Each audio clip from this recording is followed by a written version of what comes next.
အားလုံးပဲမင်္ဂလာပါအခုဆွေးနွေးပေးသွားချင်တာကတော့မြေဆောင်မှုယောဂတွေကိုထိထိရောက်ကာဝယ်ပေးရဲ့ထိုင်ကိုဒါမှမှုအကြောင်းပဲဖြစ်ပါတယ်ကျွန်တော်တို့ဒီနံဆိုင်တဲ့အပင်ပြောင်းလဲတဲ့လေရောက်ပေါ့နော်မှုယောဂပြောင်းလဲသွားတာပဲရှိပါတယ်မှုယောဂဒ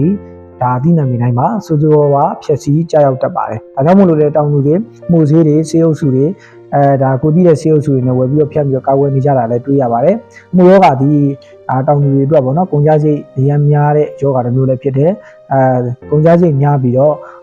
ဒီနံနေဆုံးရှုံးလိုက်ရတာလည်းရှိတယ်ပေါ့နော်ထောင်ဒါမှမဟုတ်အပင်အတွက်ကောင်းကျိုးပြုတဲ့သဘာဝမှုမျိုးစိတ်တစ်မျိုးဖြစ်တယ်ပေါ့နော်ဒီနံအမေနေမှာဒါဆူဆူဝါကြောက်တဲ့မြေဆောင်မှုယောဂတွေကိုထိရောက်စွာကာကွယ်နေပေးတဲ့ဇီဝအကျိုးပြုတယ်ဖြစ်ပါတယ်ထောင်ဒါမှမဟုတ်ဆိုရင်ဒီဘယ်လိုမျိုးကာဝယ်ပေးလဲဆိုရင်အပင်ရဲ့အမြင့်မှာပဲနေတယ်အပင်ရဲ့အမြင့်ကနေမှမကောင်းတဲ့မှုတွေကိုသူကတိုက်ဖြတ်စားတော့ပြီးတော့သူကရှင်သန်တဲ့မှုမျိုးတွေတစ်မျိုးဖြစ်တယ်ပေါ့နော်အပင်ကြီးထွားမှုပိုင်းအားကောင်းတယ်အမြင့်ဆင်းအားကောင်းတယ်အစာဆုပ်မှုအားကောင်းတယ်ပြီးတော့ရေငတ်တဲ့တန်ရေဝတ်တဲ့တန်ခံတဲ့ထွနှုံးတိုးလာစေတယ်ပေါ့နော်ပင်ကြီးထွားမှုဖွံ့ဖြိုးမှုပိုင်းကိုလည်းများစွာအထောက်အကူပြုတဲ့မှုမျိုးတွေတစ်မျိုးဖြစ်တယ်ပေါ့နော်ဆိုလိုချင်တာကဒီမြေကြီးလွှာရဲ့အရှိသွေးပိုင်းကိုလည်းပို့ပြီးတော့သူကအကောင်းမွန်လာစေတယ်ပေါ့နော်အထောင်ဒါမှမဟုတ်ဆိုပြီးအမြင့်ဆင်းအားကောင်းတာမကအစာဆုပ်မှုအားကောင်းတာမကပါတော့အပင်အတွက်အသီးပွင့်ပိုင်းကိုလည်းများစွာအကျိုးပြုပေးပါတယ်ခရမ်းကျင်တို့ငရုတ်တို့ပေါ့နော်ဒါမျိုးသီးနှံတွေဆိုရင်ခရမ်းကျင်တွေငရုတ်လေးအသီးလေးတွေကောက်လိုက်တယ်ဆွတ်လိုက်တယ်ပေါ့နော်အဲ့မျိုးပြီးတော့ကျွန်တော်ထောင်ဒါမှမဟုတ်လေးပြန်လိုက်လေဆိုရင်ဒါအသီးပွင့်တွေများစွာပြန်ပြီးတော့လိုက်လာတယ်သူများတွေထပ်ပို့ပြီးတော့ဒါရက်တဲ့တစ်ပတ်ပို့ပြီးတော့ခူးရတယ်ဥပမာထွနှုံနဲ့တိုးတယ်ပြီးရင်ဒါကြချီလဲဒီနံမင်ကိုစားသုံးရတယ်ပေါ့နော်သူများတွေက3-4လနဲ့ဒီနံတုံးသွားပြီဒီနံမထွက်တော့ဘူးဆိုပေမဲ့ထိုင်ဟိုဒါမှတို့ဒီလိုမျိုးတုံးထားတဲ့စိုက်ခင်းတွေကကျတော့ဒါလရှည်ရက်ရှည်ပေါ့နော်အားမျိုးဒီအကျိုးပြုပေးပါတယ်ပေါ့နော်အားကြောင့်မို့ဒီခရမ်းကျင်ငရုတ်တွေမကပဲပဲပေါ့နော်ဒါမျိုးဒီနံတွေအတွက်လည်းအဆင်ပြေတယ်ပေါ့နော်တို့တချို့တောင်တွေဆိုရင်ပဲလိပ်ပြားတွေဆိုလို့ရှိရင်လည်းအဲ့လိုမျိုးထိုင်ဟိုဒါမှမို့လေးဖြန်းလိုက်အသီးလေးခုလိုက်ထိုင်ဟိုဒါမှမို့လေးဖြန်းလိုက်အသီးလေးခုလိုက်ပေါ့နော်အဲ့ဒါမျိုးလေးနဲ့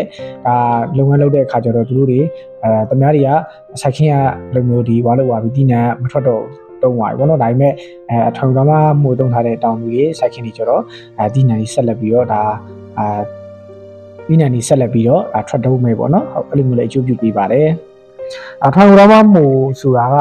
ကခုနပြောပြတဲ့ဒီအည်အသွေးတွေရှိနေတယ်သို့ပေမဲ့တောင်သူတော်တော်များများလက်တကမ်းမှာလည်းရှိတယ်သို့တော်များလည်းဒါလက်မမီတဲ့တောင်သူတွေလည်းရှိနေသေးတယ်ပေါ့နော်မတည်သေးတဲ့တောင်သူတွေလည်းရှိနေပါသေးတယ်ပေါ့နော်ထောင်ဒါမှမို့က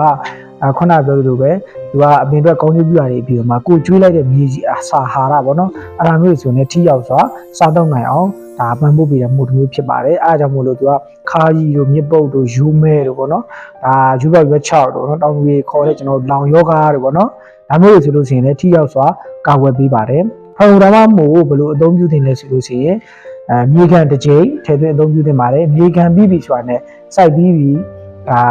ဒီနဲ့10ရက်သားကနေစပြီးတော့ဒါ2ပတ်တစ်ချိန်3ပတ်တစ်ချိန်ပေါ့နော်ဒါမျိုးလေးတွေပုံမှန်သုံးသွားစေချင်ပါတယ်ဒီလိုမျိုးဇီဝအကျိုးပြုမှုလေးတွေထည့်သွားမှသာလျှင်တောင်သူတွေအပြင်ကနေဒါအများကြီးပဲကုန်ကြစိတ်ကြခံပြီးတုံးနေတဲ့မှုယောဂကုန်ကြစိတ်တွေအဲ့ဒါတွေတက်တာသွားမယ်နောက်တစ်ချက်ကဒါယောဂကြာရောက်မှုဒဏ်တွေလည်းဒါဂျွန်နေလာမယ်ပေါ့နော်အဲ့လိုမျိုးဆိုတောင်သူတွေဆုံးရှုံးမှုလည်းဒါတဖြည်းဖြည်းနဲ့တက်တာလာပါတယ်မိသည့်စိုက်ခင်းဒီနံမဆိုအသုံးပြုလို့ရပါတယ်ခင်းရချင်းငရုတ်ကြက်သွန်ပဲပြောင်းနှမ်းပေါ့နော်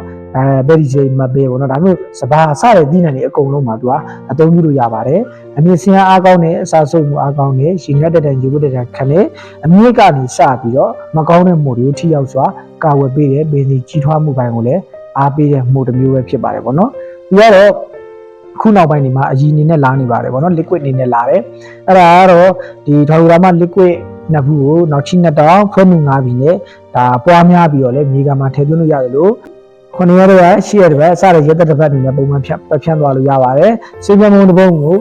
100cc ကနေ200cc ထည့်ပြီးတော့လည်းဖြန့်ပေးသွားလို့ရပါတယ်ပိုးသက်ဆေးပေါင်းသက်ဆေးများနဲ့ရက်ခွာပြီးတော့သုံးပေးရပါတော့เนาะတကယ်လို့ပိုးသက်ဆေးပေါင်းသက်ဆေးသုံးမယ်ဆိုရင်ရှေ့ကနေပိုးသက်ဆေးပေါင်းသက်ဆေးသုံးနောက်ကနေမှထွန်ဟူဒါမှမဟုတ်မပြတ်လေးလိုက်သွားပေးမယ်ဆိုလို့ရှိရင်တော့မူရောဂါကြောက်မှုတွေညွန်နေလာမယ်ဒီနောက်ထပ်လုံးတွေအားကောင်းလာမယ်မြေကြီးလွှာလည်းပြန်ပြီးတော့ကောင်းလာမယ်ပေါ့နော်အဲကြတော့ဒီတောင်သူတွေကိုအကြံပြုတိုက်တွန်းချင်တာကမူရောဂါတွေလည်းတက်တာခြင်းနဲ့ပြီးရင်မြေဆောင်မှုယောဂါတွေကိုလည်းထိထိရောက်ကာကွယ်ခြင်းနဲ့ကိုယ့်ရဲ့ညီသားကိုလည်းကောင်းခြင်းနဲ့ထွန်းထုံးလည်းကောင်းခြင်းနဲ့ဆိုရင်တော့ခံကိုယ်ဓမ္မမှုနဲ့ဒီမှုယောဂါတွေကိုကာကွယ်ကြပါဒါမြေကြီးလွှာကိုလည်းပြည်ပညာပါလေးတိုက်တွန်းခြင်းပါတယ်အားလုံးကိုကျေးဇူးအများကြီးတင်ပါတယ်အကျိုးတူဆုံးပြပြီးမယ်ဆိုရင်တော့share နဲ့ subscribe နှိပ်သွားပြကြပါအောင်ကျေးဇူးအများကြီးတင်ပါတယ်